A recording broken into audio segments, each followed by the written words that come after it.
तो दोस्तों कहानी शुरू होती है और हमें कुकू बर्ड यानी कि कोयल बर्ड को दिखाया जाता है। अगर आप नहीं जानते तो असल में कुकू बर्ड अपना घोंसला नहीं बनाती, ना ही वो अपने बच्चों को फीड करती है। वो इतनी चालाक है कि अपना अंडा किसी दूसरे बर्ड के घोंसले में रख देती है और जब उस अंडे में से बच्चा बाहर आता है तो वो उस घोंसले के बाकी सभी बच्चों को नीचे गिरा देती है, उन्हें मार देती है।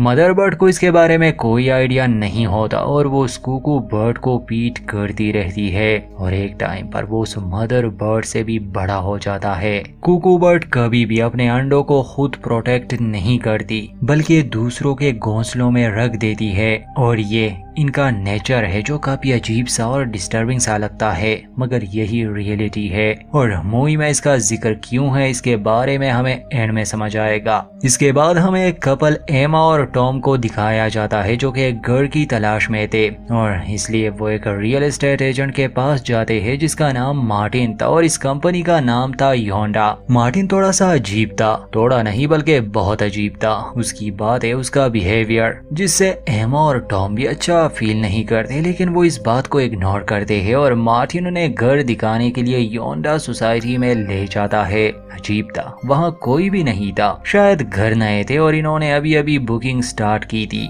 सभी घर बिल्कुल एक जैसे थे, मतलब एकदम कॉपी पेस्ट। मगर ये दोनों इस बात को भी ज्यादा स्ट्रेंज नहीं समझते। मार्टिन उन्हें हाउस नंबर 9 में ले जाता है और उन्हें घर दिखाकर उसके बारे में थोड़ी बहुत डिटेल्स भी देता है। जब वो दोनों घर देख रहे होते हैं तब मार्टिन बिना कुछ कहे ही घर से निकल आता है। हालांकि उस टाइम मार्टिन और एमा ने ये डिसाइड भी नहीं किया था कि वो इस घर को ले या नहीं। जब एमा और टॉम को ये रियलाइज होता है कि मार्टिन घर पर नहीं है तो वो उसे ढूंढने लगते हैं। वो बाहर आते हैं, वो देखते हैं तो उसकी कार भी वहाँ नहीं थी। यहाँ स्टार्टिंग से ही दोनों को मार्टिन पे शक तो था क्योंकि वो काफी वियर्ड बिहेव कर रहा था, जैसे वो कोई रोबोट हो। वो दोनों अपनी कार लेके वहाँ से जाने का फैसला करते हैं। वो लोग थोड़ा आगे जाते हैं मगर वो रास्ते को सही से समझ नहीं पा रहे थे कि वो किस रास्ते से आए थे, क्योंकि ये सभी रास्ते बिल्कुल एक जैसे थे। हर घर दूसरे घर की एग्जैक्ट कॉपी थी।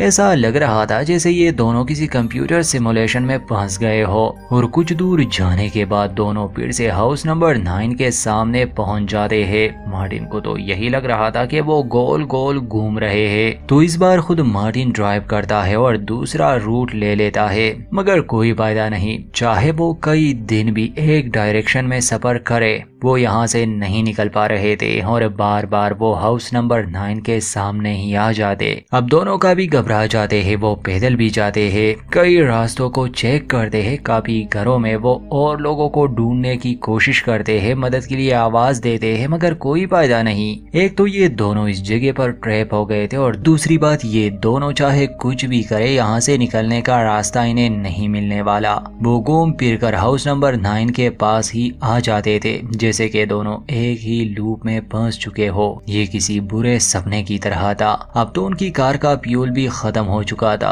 और क्योंकि रात हो चुकी थी तो कोई रास्ता ना पाकर वो दोनों पूरी रात वही गुजारने का सोचते हैं कि शायद सुबह सब ठीक हो जाए। दोनों फ्रिज को चेक करते हैं जिसमें कुछ स्ट्रॉबेरीज थी, लेकिन उनका कोई टेस्ट नहीं था। असल में वो आर्टिफिशियल थी, मतलब ऐसा भी नहीं था कि वो प्लास्टिक से बनी थी, मगर नेचुरली नहीं थी, उसमें इतनी एनर्जी नहीं होती। सुबह होती है और टॉम घर के रूप पर चला जाता है, लेकिन आसपास उसे एक जैसे घरों के नामों के अलावा कुछ भी नहीं दिखता। टॉम डिसाइड करता है कि अगर वो एक ही डायरेक्शन को फॉलो करते रहेंगे तो शायद इस जगह से निकल जाए। इसके बाद वो दोनों सन को फॉलो करते हुए आगे जा रहे थे और सामने वो हर चीज को पार कर रहे थे, एक ही डायरेक्शन में आगे बढ़ रहे थे। ना घर देखते थे ना दीवार। वो दोनों सुबह से शाम तक चलते रहते हैं और दोनों बहुत ज्यादा थक जाते हैं, इसलिए वो कुछ वक्त के लिए रुकने का फैसला करते हैं। तभी वो देखते हैं कि उनके सामने वाले घर में लाइट जल रही है। जब वो लोग उस घर में जाते हैं पहले तो उन्हें झटका लगता है, उन्हें समझ आ जाती है कि ये वही घर है जिसमें लास्ट नाइट वो रुके थे, यानी कि हाउस नंबर 9। ये देखकर दोनों का ही दिमाग खराब होने लगता है। इतने में एमा को बाहर एक बॉक्स मिलता है जिसमें कुछ आर्टिफिशियल खाना और कुछ जरूरी सामान था।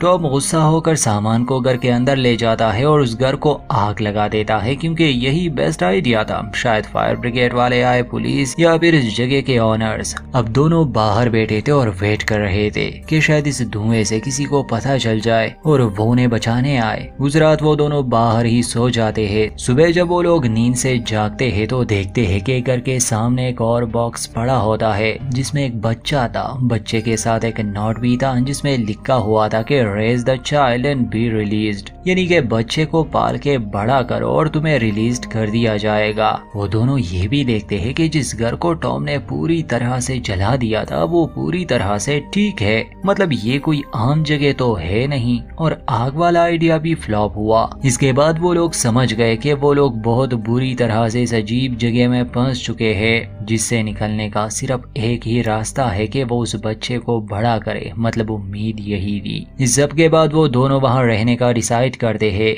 वक्त गुजरता है और हमें दिखाया जाता है कि 98 डेज गुजर चुके हैं जहां पर वो छोटा बच्चा अब 6-7 साल का लड़का बन चुका है, और वो भी कुछ कम क्रीपी नहीं था। ये समझने में देर नहीं लगती कि वो कोई इंसान नहीं है। वो हर वक्त बस टॉम और एमा को ही देखता रहता था, उनकी हरकतों को कॉपी करता था। उसकी आवाज बिल्कुल किसी बड़े आदमी की तरह थी। उसे जब भी भूख लगती थी वो अजीब तरह से चिल्लाने लगता था, और जब तक उसे कुछ खाने के लिए ना दिया जाता वो चीखना बंद नहीं करता था। टॉम और एमा उस लड़के की वजह से बहुत फ्रस्ट्रेटेड हो चुके थे।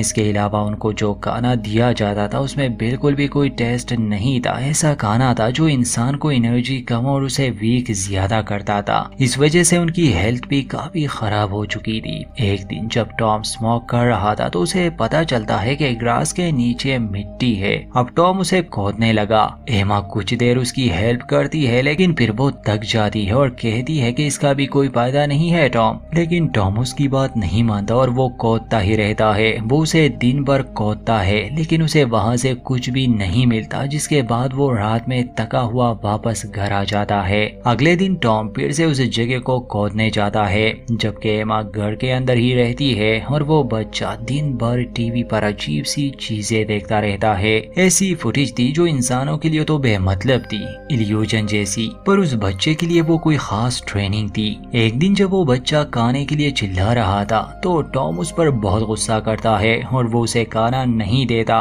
बल्कि वो उसे उठाकर कार में लॉक कर देता है। एमा उसे ऐसा करने से मना भी करती है लेकिन टॉम कहता है कि जो कोई भी हमारे साथ ये कर रहा है, अगर उन्हें ये बच्चा चाहिए और इसकी परवाह है तो वो उसे लेने के लिए यहाँ जरूर आएंगे और अब से हम उसका खाना पीना बंद कर देंगे। हम तो मानो जैसे उसके गुलाम बन गए हो। लेकिन थोड़ी ही देर बाद एमा टॉम के हाथ से कीज लेकर बच्चे को घर के अंदर ले आती है, लेकिन टॉम उसे कुछ नहीं कहता। फिर भी इंसानियत तो थी ही। एमा एक औरत थी और उसमें माँ वाली खूबियाँ थी, तो चाहे ये बच्चा इंसान हो या ना हो, एमा के अंदर फीलिंग्स तो थी। टॉम फिर से उस जगह को खोदना शुरू कर देता है और रात में वो उसी गड्ढे में सो जाता है। उस इंसिडेंट के बाद टॉम हर रात उसी गड्ढे में सोने लगा था।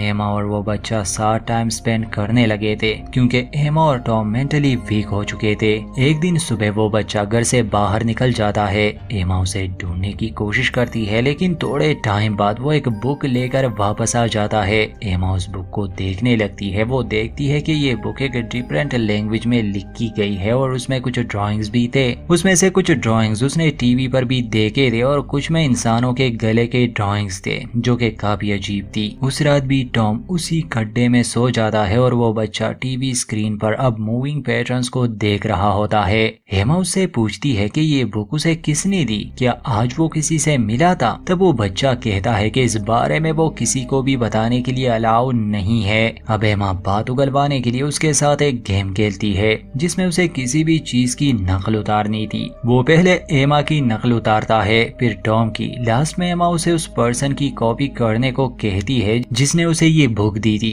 तभी वो अपने गले को उस बुक में बताई ड्राइंग्स की तरह बनाकर अजीब सी आवाजें निकालने लगता है। इसे देखकर एमा बहुत डर जाती है क्योंकि वो किसी प्रॉक की तरह अपने गले को इस्तेमाल कर रहा था, यानी कि ये बच्चा कोई आम बच्चा तो बिल्कुल नहीं था और उस बुक में लिखी गई लैंग्वेज भी एलियन लैंग्वेज थी। इस बच्चे की एज भी बहुत तेजी से बढ़ रही थी और ये इंसानों की कॉपी करके उनकी तरह रहना सीखता था। और अब इस तरह कुछ दिन और बीत जाते हैं और वो बच्चा एक अडल्ट बन चुका था।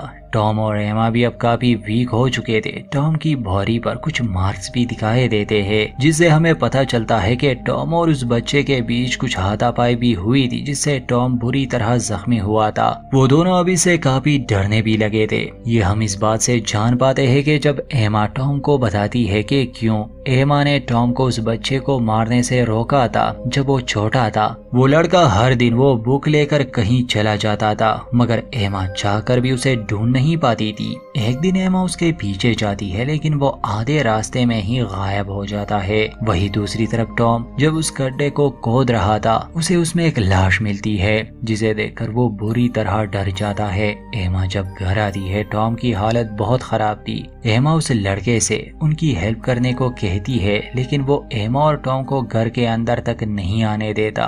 दोनों बाहर ही रात गुजारते हैं। यहाँ तक ये मूवी काफी डिस्टर्बिंग बन जाती है। सुबह वो लड़का बुक लेकर चला जाता है और शाम को अपने साथ एक बैग भी लाता है, और तब तक टॉम की भी मौत हो चुकी थी, वो भी एमा के बाहों में। वो टॉम को उस बैग में डालकर उस गड्ढे में फेंक देता है, और ये देखकर एमा बहुत दुखी हो जाती है। उसे गुस्सा आता है, वो उस बच्चे को मारती है। वो लड़का चिल्लाकर अजीब तरह से अपने हाथों और पैरों पर चलने लगता है और अपने घर के सामने मौजूद पेवमेंट को कारपेट की तरह उठाकर उसके अंदर चला जाता है। एमा भी उसका पीछा करते हुए अंदर चली जाती है। वो एक रेड रूम में पहुंच जाती है, जहां एक औरत बैठकर रो रही थी। कुछ देर बाद वो घर के फ्लोर से होकर दूसरे रूम में चली जाती है, और लास्ट में वो सीढ़ियों से गिरकर फिर से हाउस नंबर 9 में पहुंच जाती है। ये एक भूल भुलैया था, यहाँ से निकलने का कोई रास्ता नहीं था। एमा फिजिकली और मेंटली बहुत कमजोर हो चुकी थी, और वो लड़का उसे भी बैग में डालकर गड्ढे में फेंक देता है, और फिर वो उस गड्ढे को भर देता है। हम देख पाते हैं कि कुछ देर में ही उस जगह पर ग्रास उगने लगती है। वो घर को फिर से नया बना देता है। वो टॉम और एमा की कार को लेकर मार्टिन के ऑफिस जाता है, और अब तक मार्टिन भी काफी बूढ़ा हो चुका था, और वो लड़का बूढ़े मार्टिन को भी एक बैग में डालकर ड्रॉअर में रख देता है, क्योंकि मार्टिन का लाइफ साइकिल अब कंप्लीट हो चुका था। और ये लड़का अब मार्टिन की जगह लेता है और हर बार लोगों को अपने जाल में फंसाने के लिए रेडी होता है। और तभी वहाँ पर एक कपल आता है, और अब हमें पता है कि इस कपल के साथ क्या होगा। यहीं पर इस कहानी का दी एंड हो जाता है।